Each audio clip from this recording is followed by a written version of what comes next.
Colleagues may remember that I led a debate on this very subject in this very room just over a year ago, and accessing driving tests continues to be a source of real frustration for constituents across Bracknell Forest.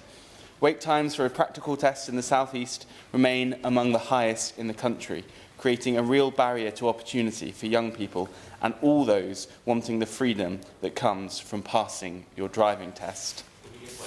I will. My friend has made clear that this issue of delayed freedom is not limited to my constituents in East Worthing and Shoreham. My constituent Angela's daughter's nearest available test last year was in Liverpool, and local driving instructor Lawrence had many test-ready clients unable to take a test, impacting on his livelihood. So does my honourable friend agree with me that the government is right to ban bots from booking tests and to increase the number of tests available, tackling the touts so that our constituents can get off the waiting lists and get on with their lives?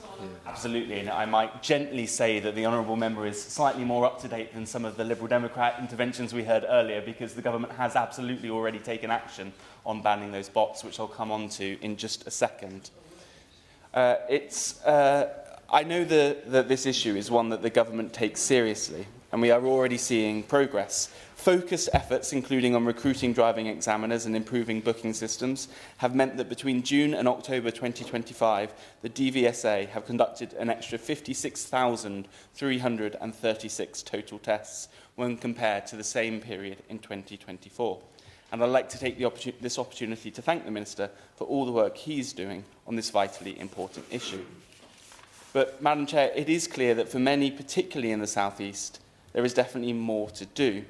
And for this reason, I fully welcome the government's recent announcement on further actions on driving test availability. And I was particularly pleased to hear that action will be taken to ensure that only those learners themselves will be able to book tests, preventing bots from block booking precious slots up and selling them on at a substantially marked up price. We've already heard the frustration that well-meaning people who just want to get on and book their test have when they feel that the only way to be able to get that precious driving test is to use a dodgy site and potentially leave themselves exposed to fraud or greatly increased fees. So it's really fantastic to see that action being taken. It's something I called for in my debate last year, and I'm really pleased to see the government delivering on it.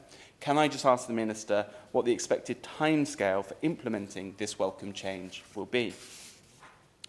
The use of defence driving examiners is also a hugely welcome intervention, though I note that the specific test centres set to benefit have not yet been announced.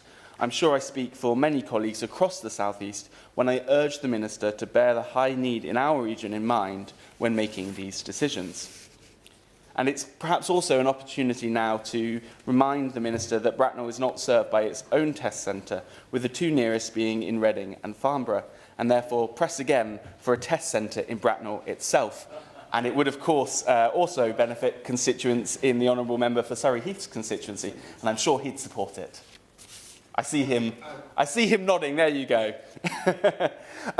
There is always more that can be done, and I want to use my time today to highlight the desperate need for improved recruitment and retention of examiners. In the DVSA's annual survey of driving instructors in 2024, the most commonly given answer to what more the DVSA can do to support instructors was to increase driving examiner recruitment and retention.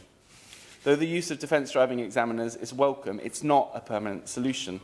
And if we're to meet the government's target of reducing waiting times for tests to an average of 7 weeks by summer 2026, we must be more ambitious both with our actions and how fast we work to implement them, and ensure that driving test examining is an attractive, long-term career option to prevent such shortages from reoccurring.